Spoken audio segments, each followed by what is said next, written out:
sur dt qui est une image des tangentes, puisque les tangentes vont en diminuant, donc la vitesse VR va aller en diminuant, puisque le 1 sur V, c'est une constante. Ça ne change pas, puisqu'on a le volume de vitesse, le volume est constant.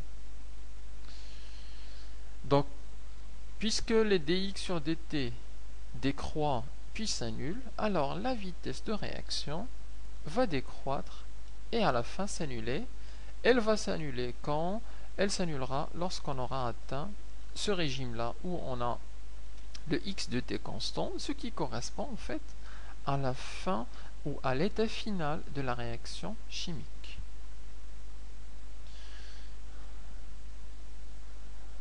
Alors, je dirais ici que les coefficients directeurs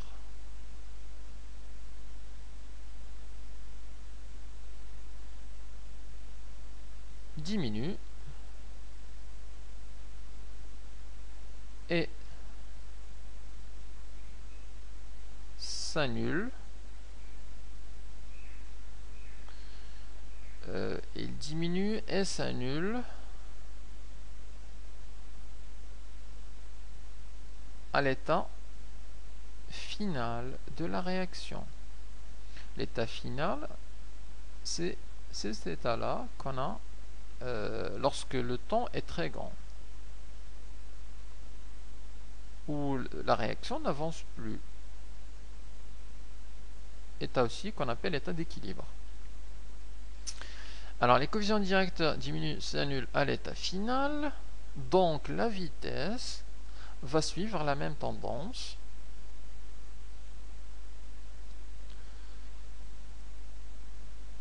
Donc la vitesse de réaction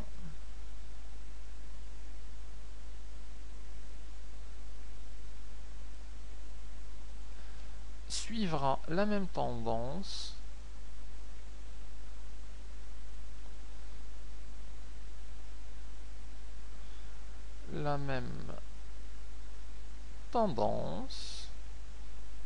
à savoir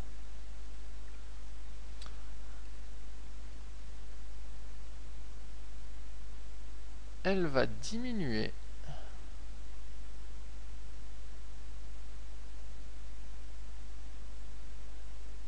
et enfin s'annuler.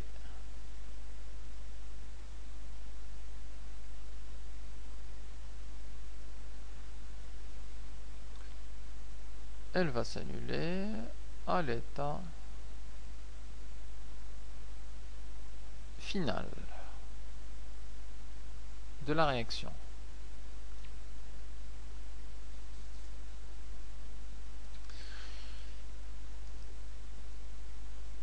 On parlera de l'explication de ça en parlant de facteurs cinétiques et on expliquera pourquoi cette vitesse de réaction va en diminuant jusqu'à s'annuler. Mais ce résultat est assez général pour les réactions chimiques, donc c'est à connaître. Alors, une deuxième chose que je voudrais préciser ici, c'est de parler du temps de demi-réaction.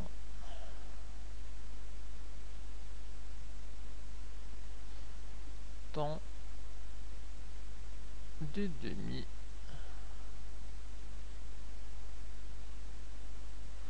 demi-réaction. Alors, par définition, le temps de demi-réaction, c'est le temps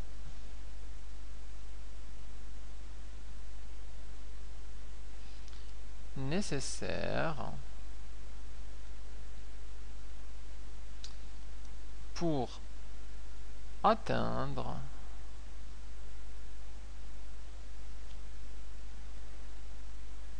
la moitié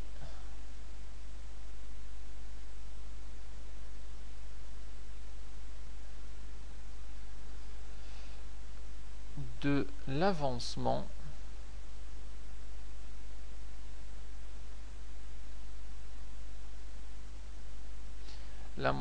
l'avancement final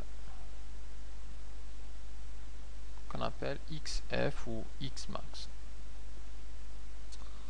Alors comment on le retrouve, ce temps de demi-réaction?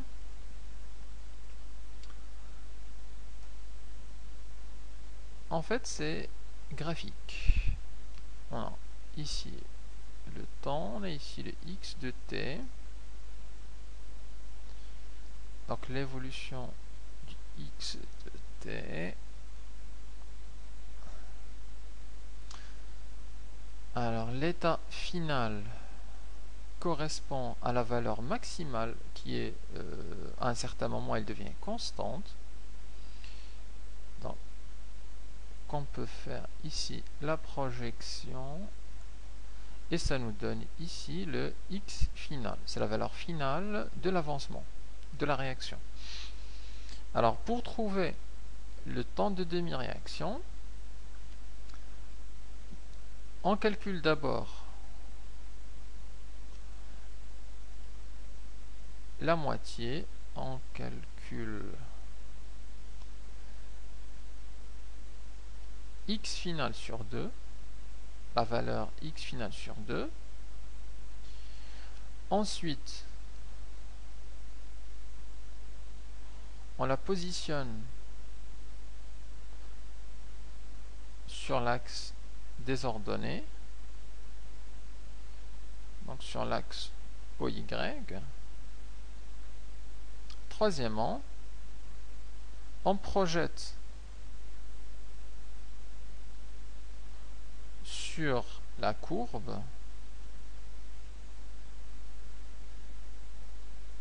puis sur l'axe des abscisses.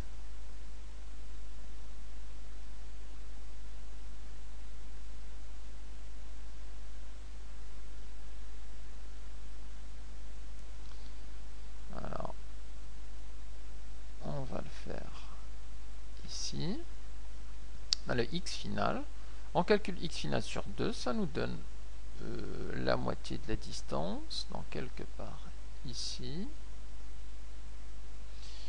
On fait la projection sur la courbe. Ensuite, la projection sur l'axe des abscisses. Et cette intersection ici, ça correspond au temps de demi-réaction. Alors en général, on l'appelle T1 demi. T1 demi. Donc c'est une méthode graphique pour déterminer le X. Le temps T1 demi correspondant à la moitié de l'avancement. Et on voit bien qu'à ce temps-là, le X de t, il arrive effectivement à ce point-là qui correspond à X final sur 2. Qui est le temps de demi-réaction. Et avec ce temps de demi-réaction, on peut comparer cette fois quantitativement deux réactions chimiques.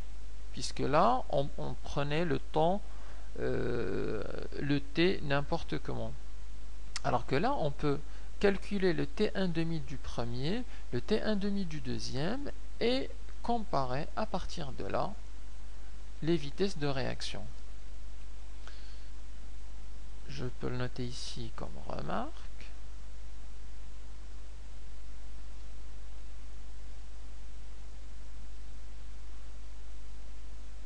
Pour comparer deux réactions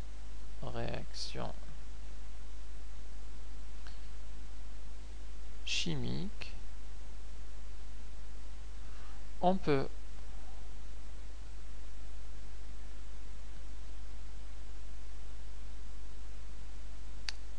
comparer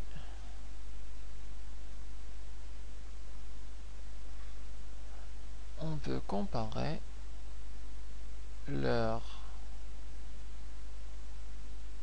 temps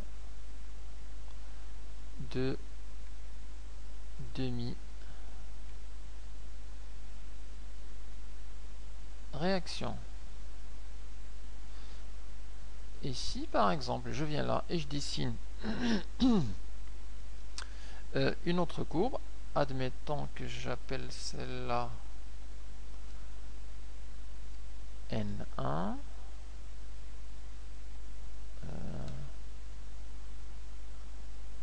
N1, c'est la première réaction. Je dessine une deuxième réaction qui a le même état final, mais qui, elle, vient de comme ça.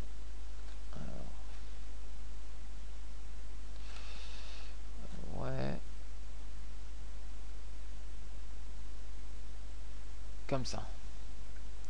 Qui est la réaction N2. Et pour les comparer, on comparait le T1,5. En rouge, le T1,5 de la courbe jaune. Je vais mettre en bleu. Le T1,5 de la courbe en vert. Donc pour N2, puisqu'elle a le même x final, le x final sur 2 va donner la même valeur. Ici. Et à partir de cette valeur, on doit faire l'intersection avec la deuxième courbe cette fois. Et ensuite l'intersection avec l'axe des abscisses qui nous donne le T1,5 prime. Et on voit que pour la deuxième réaction, le T1,5 prime est supérieur au T1,5 de la première réaction. C'est-à-dire que la deuxième réaction prend plus de temps pour arriver à x final sur 2. Donc on peut donc dire que la deuxième réaction est plus lente que la première réaction N1.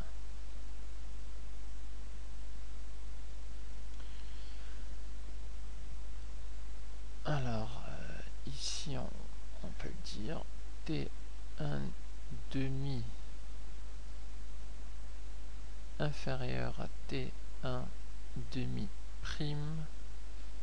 Ceci implique que la réaction 1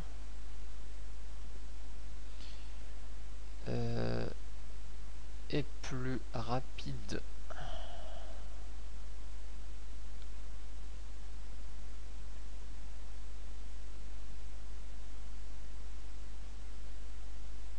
rapide que,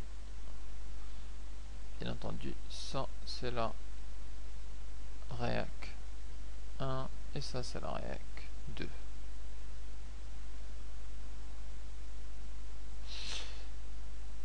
Et donc plus rapide que la réaction 2.